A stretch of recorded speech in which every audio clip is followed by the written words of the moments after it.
When I first started playing Spec Ops: The Line, I had a really bad time of it. At first blush, it appears to be a nothing game, a mind-numbingly generic shooter set in the Middle East, like so many games that would come before it and so many that would come after it. It took so many people telling me that there was more to it, that I should keep going, to get me to grudgingly pick up the controller again and give it another shot. And I'm very glad that I did, because what initially appears to be a simple, generic, run-of-the-mill shooter turns into one of the most intriguing single-player campaigns I've ever played.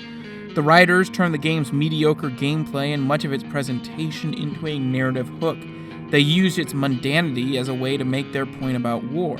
It's ingenious, and while it falls down in spots, the fact that it tries and succeeds in so many other places is both admirable and commendable. It's certainly not common for the narrative to be a strong point in a shooter, and Spec Ops is one of the few that I can think of.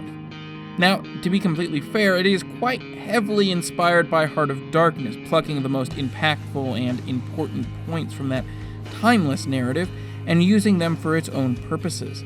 But the way that it intertwines that well-trodden story with its own inherent gaminess is where it really shines.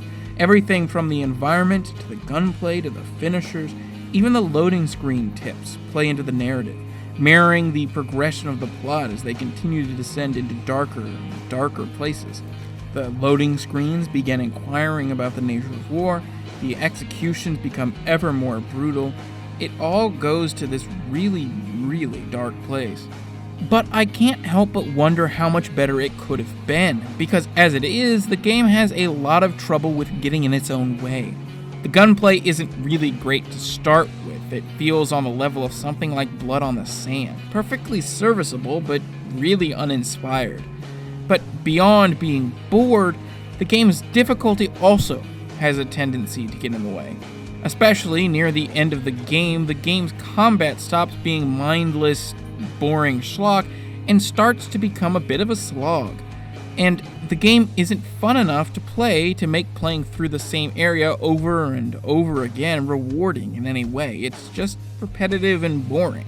In fact, it's such a poor experience that I just recommend playing it on the easiest difficulty. And that's because if you're coming to Spec Ops looking for some sort of deep, fulfilling gameplay experience, or really any sort of fulfillment at all, or even something in the vein of the yearly Call of Duty campaign, you are not going to find it. And I can certainly understand how that turned a lot of people off initially. But if you can make your way past the underwhelming gameplay by either brute forcing your way through it or just playing it on easy, you'll find what makes Spec Ops unique, interesting, and ultimately fulfilling. Because the way this game discusses the relationship between war and video games through being a video game itself is borderline ingenious. And while I can understand the desire to dismiss it out of hand, I did so myself. More people should give this game a second chance. Every Friday, I look at a game that was either ignored when it came out, has been forgotten since, or both. If you like that idea, be sure to subscribe so you can see the latest videos. If you like this video in particular, be sure to hit that like button, and thanks for watching.